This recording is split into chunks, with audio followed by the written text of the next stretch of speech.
jkbose, Machines and Emotions, written by Bertrand. Uh, Introduction of the browse. It is a browse, or it is also called, you call it, it is essay and introduction of it.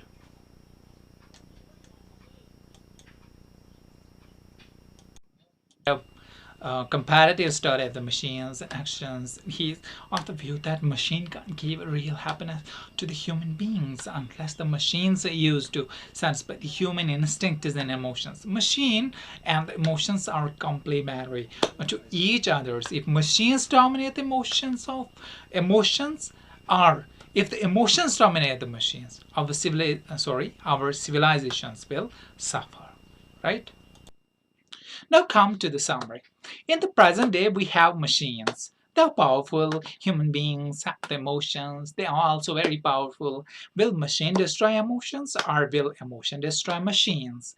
The question was raised long ago by the Samuel Butler, but this question is becoming more and more real as the empires of the machines is getting enlarged day by day. Right? When the first begins to think, when we first begins to think over this question, it is easy to see and understand why there should be any oppositions between the two machines and emotion. Every normal boy loves machines, and the bigger and the more powerful they are, the more strongly he loves them. Nations like the Japanese, who have a long tradition of the artistic excellence, are impressed by the Western mechanical method. An educated and widely traveled persons connected with Asia feels much annoyed when he is asked to praise the wisdoms of the East or the tradition virtues of the Asiatic civilization, right? He would feels unhappy as a boy who is being asked or who is asked to play with the dolls rather than with toy automobiles. An aesthetic, in spite of his artistic excellence, will feel fascinated by machines or product of machinery. Similar, people felt delighted in the machinery without seriously considering its negative point. Only a few of the peoples who were poet aesthetes didn't like machines.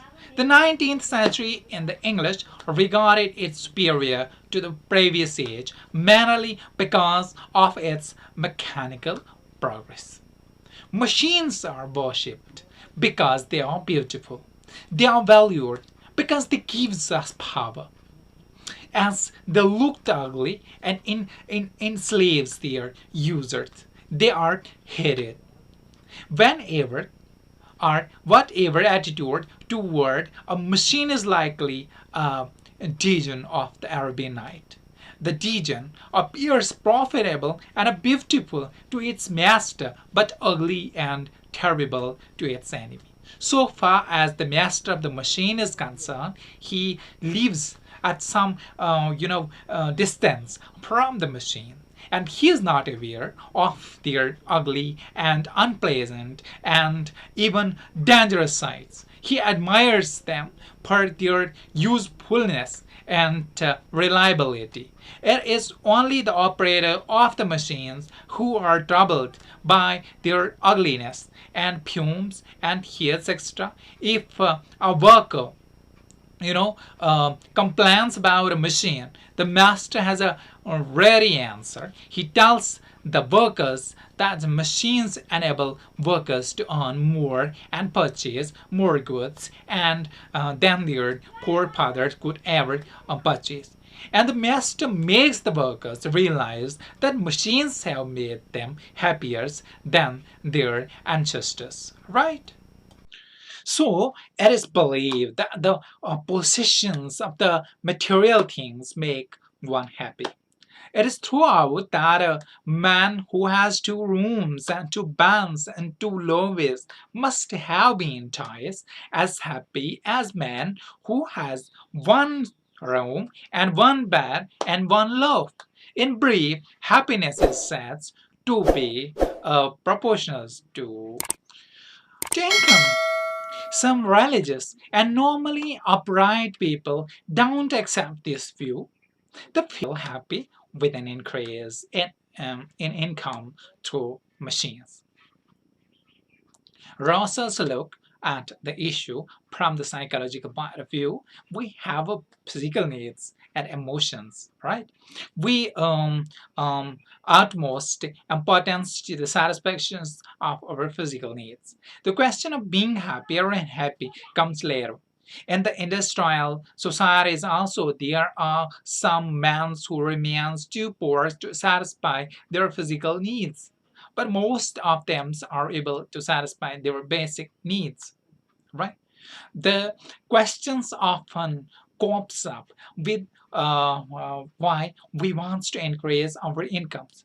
The answers that we can earn more and buy more materials, goods to impress our neighborhoods, and the rich sends their children to expensive schools and lives in a posh colonies and localities, right? The satisfaction, they satisfy their desires to be admired and respected. A millionaire busy a large number of painting by the old master, and he does so only to get the pleasure from the tours that others know about the big amount of money that he has spent. And it has nothing to do with any love of arts, right? In the Middle Ages, peoples are admired for their literary and artistic merits. Saints are even today admired in India, while in China, sages are admired for their wisdoms. Saints and sages don't care for money. This proves that modern desires of wealth is now inborn in human natures and so can be put in check. If a law is made to make sure that all the people have the same incomes and will in some other way try to become superiors to our religious way in our neighborhood, and our riches gives happiness only when we excel our rivals. Therefore, a general increase of the wealth doesn't bring any competitive happiness. A material prosperity doesn't necessarily increase the happiness, and it can be the best fight poverty or the destitute. It is possible to control poverty in a country where population doesn't increase. In country which are in countries which are highly industrialized, the number of poor people is very large, and it is because of the other factories such as destiny, such as you know uh, the uh, dynasty, dynasty, and dynasty of the populations and the political conditions in that country, right? Bertrand Russell argues that machine depraves use of two things on our happiness depends.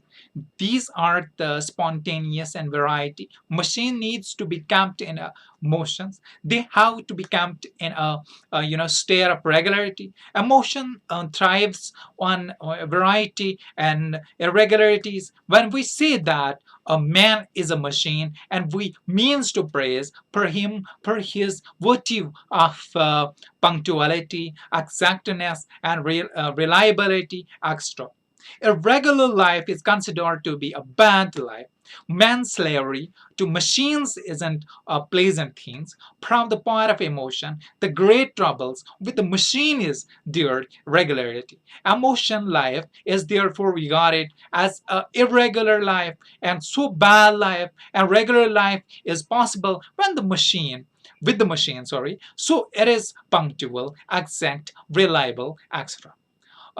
Russells hold the machine responsible for making modern war horrible. First, a machine makes it possible to have large armies. Second, they facilitate a cheap press. They stop the anarchy. And this is what concerns us the most. The author is of the view that the modern increase in warlike instinct is mainly due to the satisfaction caused by the monotony generally associated with the modern life, right? The question to do away with the machines is absurd. It is not even the practical when we encourage the high venture sports, we actually break the monotonous created by the machines. Though machines have a large have changed our ways of life, they have not changed our basic natures. Moral purchasing or law can't finish human instincts. We have to look for the least harmful ways of satisfying these instincts, and we should provide the opportunities for satisfying the human instinct. Providing the opportunities is very highly and is a very highly expensive, this expenditure is much less compared with the expenses of work, and we must have a good understanding of human nature. And science has mastered the law of the physical world, but it has failed to understand the human nature. And it is only understanding of the human natures that will bring happiness in our lives, right? We have completed the summary. Now let's start the questions. So we have to open the books for it. You have to wait for it, right? Here we have a first question. Are the Japanese right in the feeling absence when they are praised for the wisdoms of the East? This is your Janar book, and we are with this book, right? So you have to open your book, and then you have to see, all these important things here on the book during, hearing this lecture, right? So in this book, yes, and the answer is here. The Japanese are not right in feeling upset when they are praised for the wisdoms of the East. A widely traveled and a highly educated Asiatic refuses to hear the praise of the Asian wisdoms and learning. While the machines are the gift from the West, they appears to him very wonderful things. He is fascinated by them, right? The second question we have here, that is,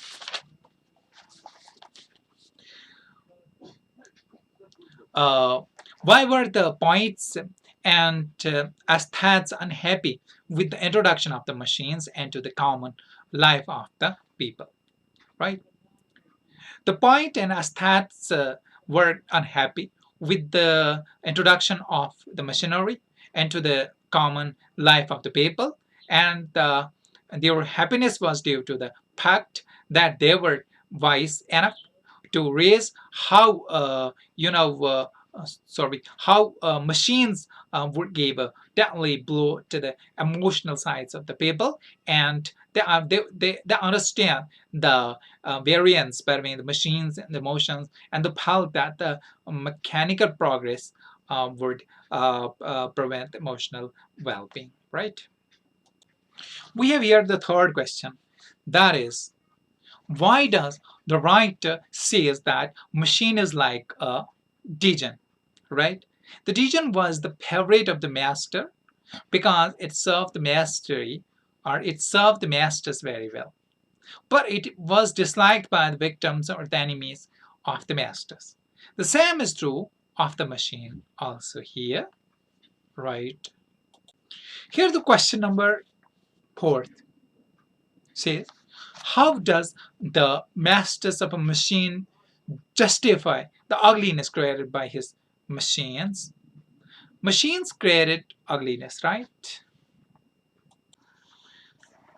Ugliness in the form of slag, harmful fumes and noise.